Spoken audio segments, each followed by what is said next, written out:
I'll be the one to hold you someday far away.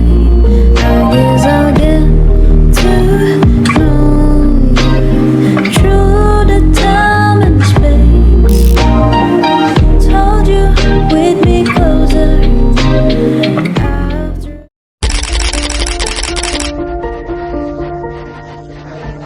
Pemirsa, beragam permasalahan pendidikan di tanah air tak kunjung berakhir. Berbagai kebijakan dikeluarkan sering menjadi sorotan publik. Padahal ratusan triliunan dialokasikan APBN untuk pendidikan tanah air. Assalamualaikum warahmatullahi wabarakatuh. Di video ini kita akan bahas konsep dan aplikasi pengembangan lembaga pendidikan Islam yang sangat penting untuk mencetak generasi penerus yang berakhlak mulia, berilmu, dan siap menghadapi tantangan zaman agar kita dapat bersama-sama membangun masa depan yang lebih baik dengan pendidikan Islam yang berkualitas. Simak terus video ini untuk mendapatkan wawasan dan inspirasi yang bermanfaat. Bismillahirrahmanirrahim. Saya sebagai pemateri pertama, di sini saya akan membahas tentang konsep pengembangan lembaga pendidikan Islam. Pengembangan lembaga pendidikan Islam itu berperan penting untuk membentuk generasi penerus bangsa yang berilmu, yang berakhlak mulia, dan dapat berkontribusi secara positif bagi masyarakat. Kemudian, dalam pengembangan lembaga pendidikan Islam, ada beberapa aspek, yaitu meliputi yang pertama, pentingnya kualitas dan relevansi. Lembaga pendidikan Islam harus berfokus pada peningkatan kualitas dan relevansi pendidikan yang ditawarkan. Kedua, ada strategi pengelolaan yang komprehensif. Strategi pengelolaan lembaga pendidikan Islam harus komprehensif dan berbasis pada konsep Shirozi yang meliputi yang pertama substantif, yang kedua bottom up, yang ketiga deregulator, yang keempat kooperatif. Yang ketiga, integrasi ilmu pengetahuan umum dan Islam. Pengembangan lembaga pendidikan Islam harus menekankan integrasi ilmu pengetahuan umum dan Islam. Yang keempat, ada program unggulan dan inovasi. Pembelajaran lembaga pendidikan Islam perlu mengembangkan program unggulan yang menjadi ciri khas dan keunggulan. Program unggulan dapat berupa yang pertama, kurikulum terpadu, yang kedua, akselerasi pembelajaran ekstrakurikuler. Selanjutnya, saya sebagai pemateri kedua akan membahas mengenai manajemen perubahan lembaga pendidikan Islam. Manajemen adalah suatu proses yang khas yang terdiri dari tindakan-tindakan perencanaan, pengorganisasian, pengarahan, dan pengendalian yang dilakukan untuk menentukan serta mencapai sasaran-sasaran lainnya melalui pemanfaatan sumber daya manusia dan sumber-sumber lainnya. Selanjutnya, perubahan keorganisasian merupakan tindakan dirinya sesuatu organisasi dari kondisi yang berlaku kini menuju kondisi yang akan datang, yang diinginkan guna meningkatkan efektivitasnya.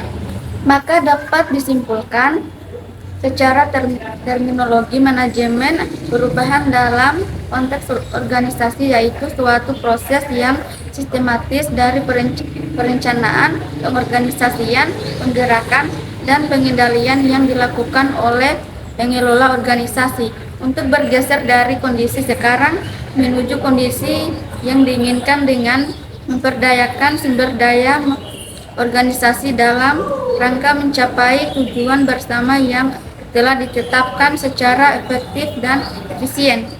Komponen perubahan dalam pengembangan lembaga pendidikan Islam dapat dibagi menjadi dua aspek. Yang pertama, perubahan dalam pengelolaan. Kepemimpinan visioner membutuhkan pemimpin yang berdedikasi pada nilai-nilai Islam dan mampu memotivasi seluruh warga sekolah. Komunikasi efektif, membangun kepercayaan dan konsensus melalui komunikasi yang transparan dan terbuka. hubungan harmonis, membangun hubungan baik dengan semua stakeholder, baik internal maupun eksternal. Kedua, perubahan dalam sekolah. Tim manajemen supervisi profesional memastikan proses pembelajaran berjalan efektif dan mencapai tujuan. Guru profesional dan berdedikasi, meningkatkan kualitas pembelajaran dengan guru yang kompeten dan terus belajar.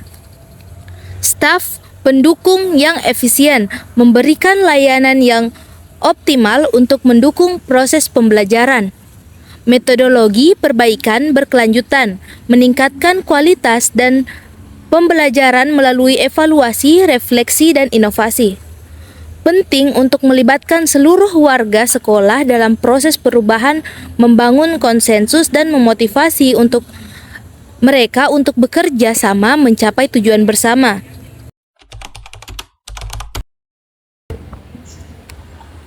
Baik, saya sebagai pemateri ketiga akan melanjutkan tentang manajemen pendidikan Islam di pesantren, madrasah, dan sekolah.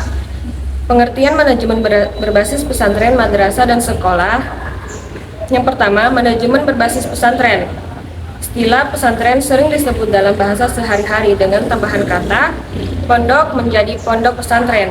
Dari segi bahasa, kata pondok dengan kata pesantren tidak ada perbedaan yang mendasar karena kata pondok berasal dari bahasa Arab hunkut yang artinya asrama. Dari segi terminologi, pesantren diberi pengertian oleh Mas Tuhu sebagai sebuah lembaga pendidikan Islam tradisional untuk mempelajari, memahami, menghayati, dan mengamalkan ajaran agama Islam dengan menekankan pentingnya moral agama sebagai pedoman perilaku sehari-hari. Selanjutnya yang kedua, manajemen berbasis madrasah secara bahasa. MBM berasal dari 3 kata yaitu manajemen, berbasis, dan madrasah. Manajemen adalah proses menggunakan sumber daya secara aktif untuk mencapai sasaran. Berbasis memiliki kata dasar basis yang berarti dasar atau asas, sedangkan madrasah berarti lembaga untuk belajar dan mengajar serta tempat untuk menerima dan memberikan pelajaran berdasarkan makna leksikal tersebut. Makna manajemen berbasis sekolah dapat diartikan sebagai penggunaan sumber daya yang berasaskan pada madrasah itu sendiri dalam proses pengajaran atau pembelajaran.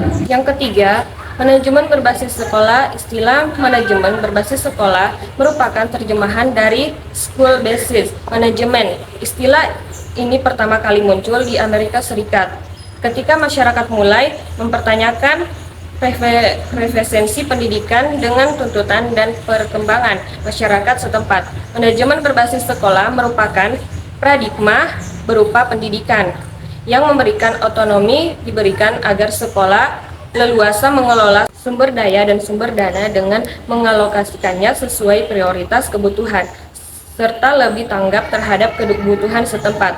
Terlibatnya masyarakat dalam hal ini dimaksudkan agar mereka lebih memahami, membantu, dan mengontrol pengelolaan pendidikan. Dalam Kamus Umum Bahasa Indonesia, sekolah mempunyai beberapa arti sebagai berikut. Yang pertama, bangunan atau lembaga untuk belajar dan memberi pelajaran. Yang kedua, waktu atau pertemuan ketika murid-murid diberi pelajaran. Yang ketiga, usaha menuntut ilmu, kepandaian atau ilmu pengetahuan. Adapun prinsip-prinsip dan karakteristik manajemen berbasis pesantren, madrasah, dan sekolah. Yang pertama, prinsip dan karakteristik manajemen berbasis pesantren. Yang kedua, prinsip dan karakteristik manajemen berbasis madrasah. Yang ketiga, prinsip dan karakteristik manajemen berbasis sekolah atau MBS.